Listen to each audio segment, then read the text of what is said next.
Welcome, hackers and frackers, back to Sydney Android Union, or at least until we give up and name it something else. My name's Luke. This disembodied voice you're about to hear is Ryan. How you going? Pleasure to be back. And we're looking at the first round of Netrunner Nationals Australia 2017. We've got Chris on the left, we've got Lachlan on the right, probably looking to get some payback after that first game. So Ryan, do you have any personal views on Skorpios? Yeah. I've come across it a few times now. Chris has been a big fan of Skorpios, both in regionals this year and then in nationals. He's running it now, obviously. And it's a pain, I think. I played a version of this in Cache Refresh, for God's sake. Yeah. And obviously, Skorpios' game plan, or at least usually, involves rig shooting. The plan is to eliminate the runners' icebreakers till they can't get it anymore. Yeah. And that's generally what one would normally expect out of Skorpios. Chris has done the rig shooter thing before, did like an all code gate scorp at Canberra Regionals, which Lachlan would have seen and probably been prepared for. Yeah, that's right. But we can already see from Chris, he's starting to do something which you wouldn't ordinarily see. He's advancing ice, and that's unusual out of Skorpios. Yeah, aside from the Hortum against AI, I think Chris might expect Siphon Whizz across the table here, so yeah, maybe that would have been a concern. He's removed the day job from the game straight off the bat because that's about all you can do as Skorpios may as well. Yeah, sure. And Lachlan isn't giving too much away at this stage as to what type of wizard he's playing, or we've seen as a liberated account, which could mean anything. Oh, and the day job, I suppose. We've seen a whole lot of money, which is always helpful. So Chris is getting set up. He's had like the ice opening. He's already advanced ice. We've seen my favourite card in the game just lurking in his hand right there, which we'll get to in a moment, Absolutely. I'm sure. So Lachlan's got some I've had worse. I think I see a paperclip there. Just picked up an employee strike. So it's looking like a pretty take-all-comers Whizzard build, especially after what we saw in the last game. Yeah. And I didn't quite see too much of Chris's hand just then. I know he's played the hedge fund and he's got a mass commercialization in hand. But I'm not too sure what else he's sitting on at this stage. Okay, he's icing up archives. He's iced archives as well. Oh, and the two advancements, which would immediately tell you about what's going on with mass comm, you'd think. That's We're going right. for like a very wide spread of advancements. Employee strike probably belies like you're looking for more protection from the Skorpios identity. Lachlan would have seen the kind of Salem's Hospitality hatchet job score previously. That's right, yep.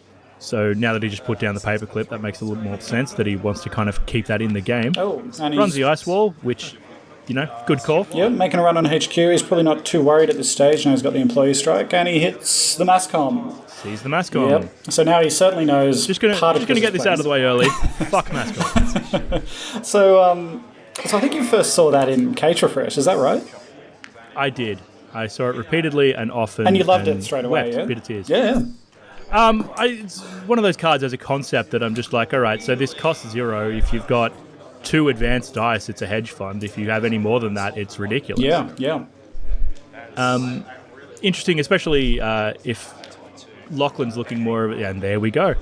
If Lachlan's looking more of a Siphon build too, it's going to be a problem where it basically makes Chris Siphon-proof. Well, that's right. He can go down to 0 and just go, cool, I will take 8 credits, thanks. And that's one thing that's just really painful about it. You can threaten the corpse money, you can make them res stuff, you can siphon them, they can go down to 0, and then suddenly they can bounce back up. From here, Chris is getting 8. I expect it to be more by the end of the game. Yeah, definitely. It really rewards just that tempo hit from install costs on ice, advancing the ice, and to just be able to do that, not even for the value of the advancement, to be able to go like, yes, I'll do this, and it's just going to mean a bigger paycheck for me down the road. Absolutely. So we're seeing a dirty laundry into HQ. Good HQ pressure at least. And he's got the hostile takeover, which is definitely not one Chris wants. Another mass comm sitting in hand. But it's definitely... I don't want to kind of give away the game too early for our viewers, but Chris is basically to on game point once he's scored the hostile takeover. And so I think losing that early is definitely not what he wants to see. That's right. So he's going to want to score. Whizzard Oh, he's going back in, and he sees a Jackson. Yeah. Looking at a Crisium in hand, which is interesting. Another bit of Siphon protection. That's right. So Lachlan's definitely building up a whole pile of money, which puts him in a good position. You can get the accesses through the paper wall. Yep. The paper wall, ice wall. Okay, so that second ice on HQ now could be a lot of things. With 3 advancements on it, Lachlan's possibly worried about what it would be. Yeah, a Whoredom here would be pretty bad. Morseless also not great. But there's also the possibility that you can just represent anything with 3 advanced ice. Like even space ice at 3 advancements, it's like, okay, this costs me economically nothing. Yeah, absolutely. But it definitely puts Lachlan in a position where he's got to think about what could go wrong. Yeah, and so he's now drawing pretty hard. We've seen, I think that was a Hacktivist in his hand, which means he's running Hacktivist and Strike, which is interesting. Yeah, throws the Plascrete, which is interesting. Yep. This is where we are with Wayland now, where even sight unseen of most of that deck, you just have to think you're safe. Well, yeah, and I think Skorpios kill build, I don't think I've really seen that ever, come to think of it. Yeah, definitely be an odd one. Okay. So Lachlan's got an Eater in hand, which is definitely pushing more towards a Siphon-style Whizz, so that may explain what he was digging for earlier. Yeah, so Chris hasn't seen that yet, so that's could be a surprise. Although Chris's servers are quickly going to get very, very taxing, even for Eater, if he's just putting down ice and advancing them. Even for Eater, and especially 2 ice walls, and Chris mismatching his promos like a chump. Look at that game state information you're just giving away. Yeah. And if Chris didn't have mass comm, a triple advanced ice wall is just horrible. It's just horrible value. But mass comm makes it all right.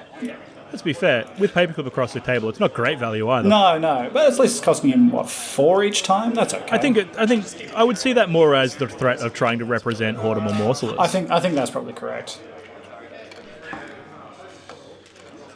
Okay. But yeah, Lachlan, depending on how this Siphon Whizz build plays out, you're looking for Siphon value and you're looking for repeated runs off something like Keyhole, which is not a great position you want to be in against this deck, especially when he's taken the time to build up the money early. You really want to maximize those early accesses and trying to get as much as you can. Yeah, and I've played the Siphon Whizz build a little bit, and I found one of its vulnerabilities was if it can't land those Siphons early, the Corp can actually build up some pretty strong defenses, and then you start not getting much value out of them. Absolutely, and if you had something like... quite often you find you have room for a little back pocket solution like Rumour Mill or Apocalypse, something like that, especially once ice becomes his taxing, it just rapidly falls off the table. Yeah. But more ice, more advancements. So I think I just saw an Archive Memories in Chris's hand, which Lockie hasn't seen, but it's again a hint at what his deck is doing. Is that 2 mass commercializations in hand? I think it might be. Yes, it is. So 2 mass comms and an Archive Memories. Wow. Ugh. So yeah, Siphon well and truly off the table now. Like it purely as feeding Lachlan's own economy, but Chris would lose 5 and not even blink. Yeah. Oh, so that's interesting. So Lachlan just deja vu'd for an I've had worse, which is not something you see too often. That's definitely interesting because I think you're playing a card. You're playing 2 for the deja vu, 1 for the I've had worse. The 2 clicks and paying 3 to draw 3 cards. Yeah. So I'm not sure what the plan was. I'm confused by that one. But it definitely and more mass comms. Yep. Chris goes down to 0 just to install and advance that and just takes a whole pile of money back. So he's back on 12. I think that definitely speaks to...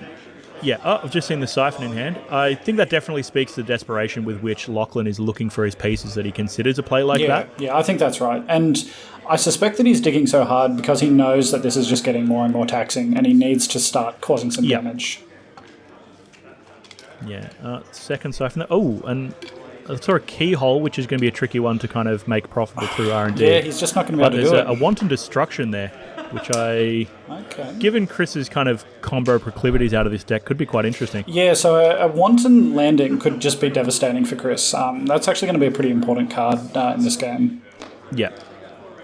I think with government takeover, like various combo pieces in the deck, and again, with the full knowledge that Lachlan's probably not going to know this at all. Yeah. It's definitely the kind of card that would just be dedevastating. Yeah, absolutely. Yeah, so he's already had to throw a Siphon. And I think I saw him toss a Liberated account just then as well, which means he's really cutting out the money that his deck has to offer him. Yeah, he's definitely kind of burning as much as he can early. He probably feels quite confident on money, but once he starts making runs, he's going to find that dries up really quickly. Absolutely. And so he's only got Paperclip on the table. I'm not sure if I've seen any of the other conspiracy things go into the bin. Yeah. Oh. So that's 12, 14 from Zero Cost Max. That's fantastic. Putting Chris up just to great. Something like 25. Something like, I think we'll just let's caveat all Chris's credit totals as something like, so we've gone eat a keyhole. Yep. Okay, so he's playing him on. Which drops 8, brings him down to 8 credits there, 9 credit. No, okay, and he's hit the Liberated. Oh yeah, right. So you got to question how many meaningful accesses you can get out of R&D here, especially with the upgrade there, which possibly I think we've seen it as a Crisium. We're not quite sure what Lachlan may think it is. I think if Lachlan saw Chris put it on HQ and then change his mind before, he'd probably be thinking it's a Crisium. That's actually a good point. Yeah, that would telegraph that quite heavily. But also putting down the keyhole in the Eater kind of reveals your game plan, and Chris takes that opportunity to ice up, or at least to advance his ice. And so now we've got the triple advanced ice on R&D. So Lachlan's turned to Chris at this point and just gone, Horton, eh? So Lachlan, I think Lachlan knows what's up at this stage. Yep. And Lachlan's sitting on 16 credits. Oh, he's running HQ, and that is a wormhole. That is indeed a wormhole.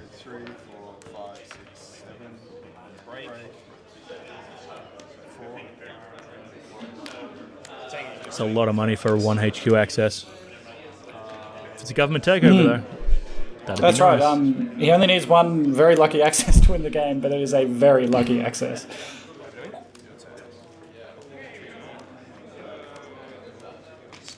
Oh, but that wasn't an access. That was Wonton. Oh, so Chris has lost 3 cards from hand, and I didn't catch what they were. I missed the Wonton drop. Yeah, I think that's a very strong play. Yep. I think that's the kind of thing that, in a game like this, it's rapidly going to spiral out of control, and time is in Chris's favour here.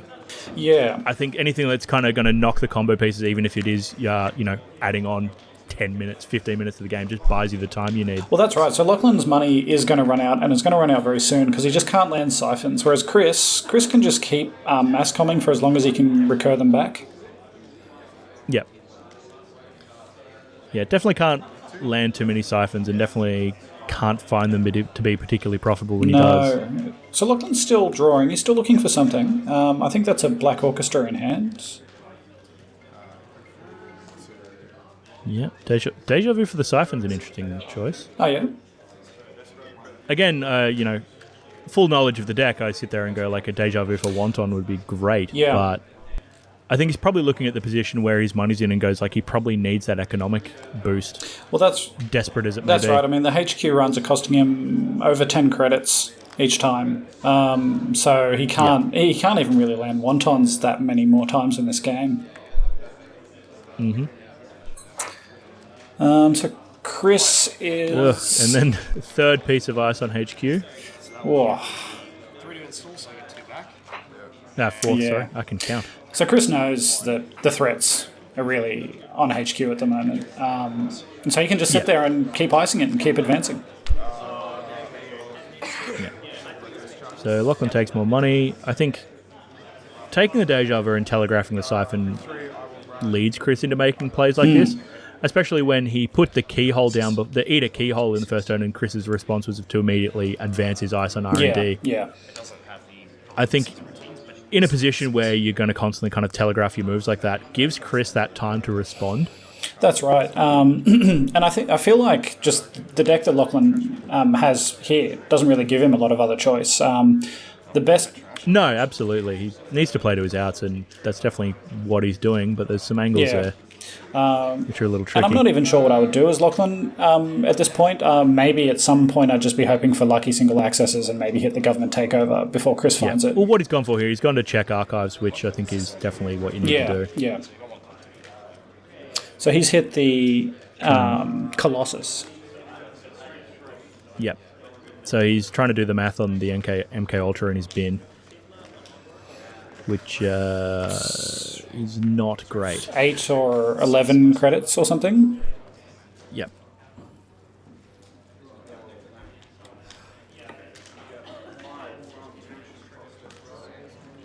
However, the alternative... Like, he does still have employees strike out, but the alternative being trash a program, not where you want to be. Yeah.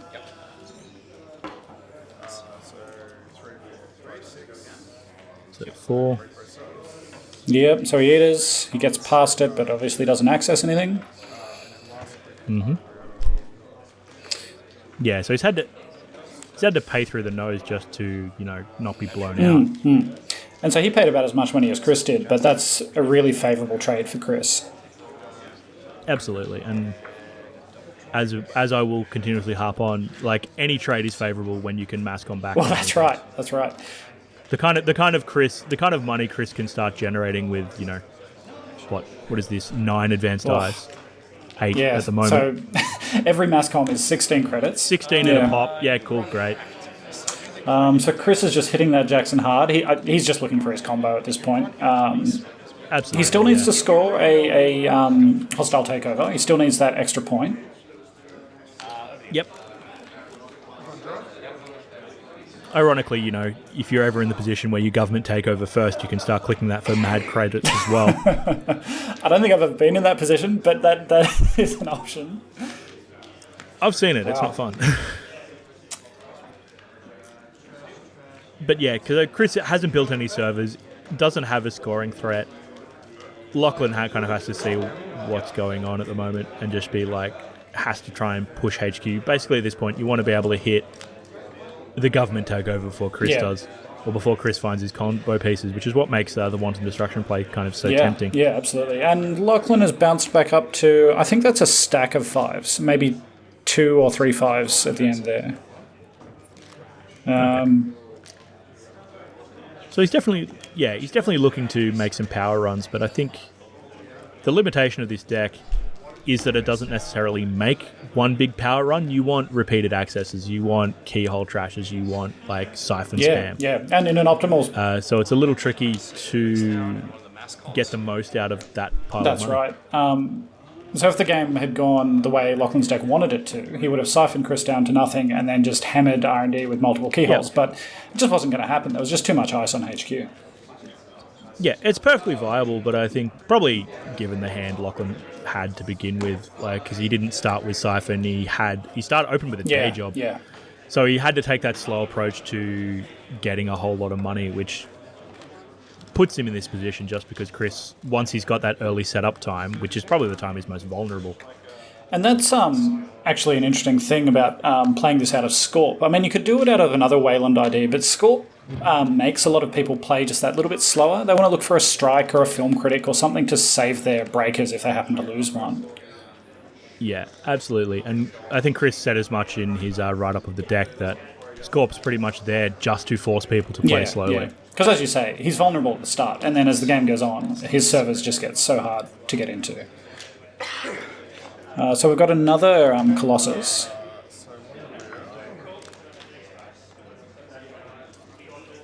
So now he's got to reconsider this MK Ultra.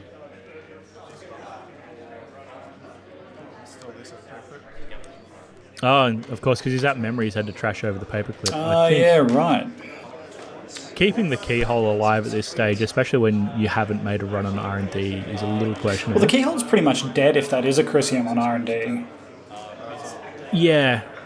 On the other hand, he's probably in a position where he kind of has to keep the dream alive, where maybe that is going to be his out in a couple of turns. So yeah, he pops a Jackson.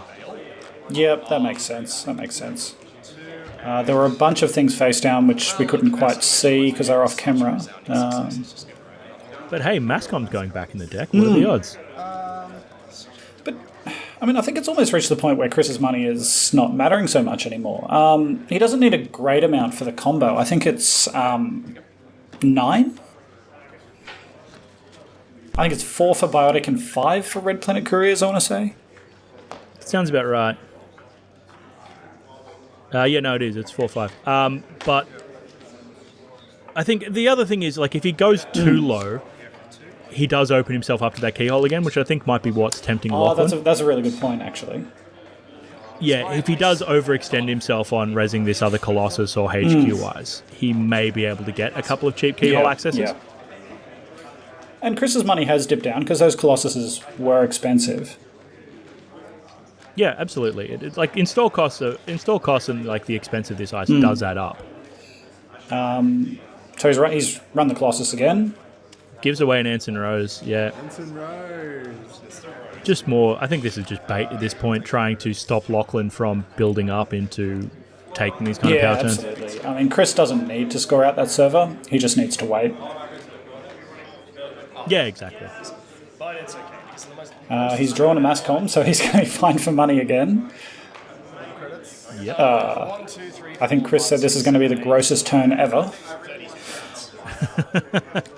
Incredibly accurate. I have 32 credit. I have 42. I heard I have 42 credits. Yeah. So now money is no longer relevant in this game. Chris has all the money. No, I think that's, all the stuff we talked about before about, Chris leaving himself vulnerable and dipping low has just disappeared. I believe Chris is now using credit tokens for additional money. Like Chris's board state is hard to decipher at the best of times. We're now getting into really esoteric versions of tracking. We've got a dice, a couple of tag tokens, and just like, look, Chris has ascended to the elemental plane of money. I think that's right. I think someone said the tags will be 10s, but at this point, they could be almost anything really. It doesn't really matter. I mean, like in a position where you have to hard res a whole bunch of space ice or some colossuses or something, or colossi, and just throw another ice on HQ, why don't you? And advance it for that Mascom value. Seems good. And that's the thing. I mean, I would have said that Chris should just be getting on with it and just drawing hard to find his whatever he's missing. But he doesn't even really need to. He can take all the time in the world to win this one. Because I just don't think Lachlan's deck is going anywhere. Yeah, I think so. I think with HQ quite solidly shut off at this point, all Chris needs to do at this point is build up to his combo. Like Anson Rose is just there to be there. So he scores out the hostile takeover with, maximum disrespect. Just hurling it across the table. It may have even gone into the next pair's game. That very literal definition of a hostile takeover. We just throw it into the next game. Employee strike comes back, but just low on money. Yeah, that's really rough. Chris looking at another hostile takeover and a whole bunch of ice, which seems less and less relevant at this stage. Yeah, he really doesn't need more ice. I mean, Lachlan is on $1. And a bad pup, but that's not going to do it. Oh, but he does ice Anson Rose. Ice up the Anson Rose for reasons. Definitely not important.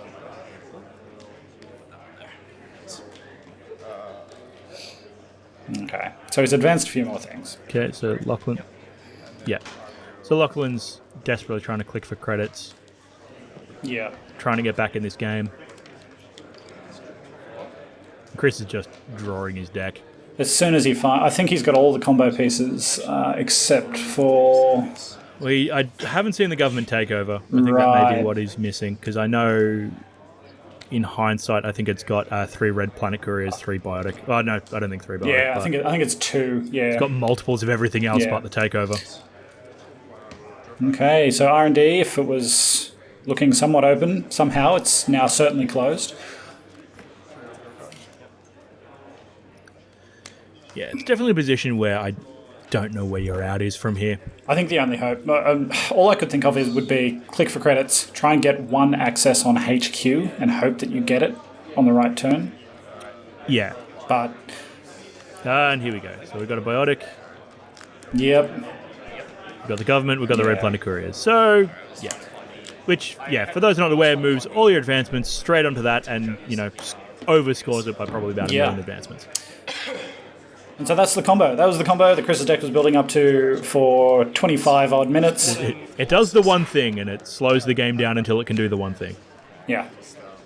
I think it has trouble. I think Lachlan was definitely... It's not a great matchup for him at the best of times. No. I think, as we were discussing, like the repeated R&D runs are harder to get by. I think the only out I really would have seen, the only way I could have personally played it different would be to play the wanton destructions through and hope to hit the government takeover or some of those combo pieces. Yeah. But having said that, that's hindsight and perfect knowledge of this deck, and I've played Chris's deck enough times to just go, okay, I have two outs and go That's immediately. right. Forward. And look, in fairness to Lachlan as well, I think his opening hand must have been horrible because he was drawing really hard. He wanted siphons early, he just didn't get them. So yeah. I think without seeing his full hand, like I know he opened with a liberated account and he had the day job in his opener, so he's definitely going for money early, which I think that is the trick of that Skorpios matchup. The fact that he looked quite early to get the money lead over Chris because he was probably afraid of exactly what Chris was doing in Canberra Regionals, of just being able to bounce breakers and take them out of the game. Yeah, and that's why, in part, this was a great choice from Chris, because it's just doing something that you don't expect Skorpios to do. No, and I think it's the kind of thing that probably won't work with perfect knowledge, but it's the kind of thing that's like, yep, it forces the runner to respond differently, and then they lose that opening advantage. Yeah, absolutely. Anyway, that's it from us. We're going to let these guys pack up. We will talk to you guys later. Thanks for watching. All right. Talk to you all soon.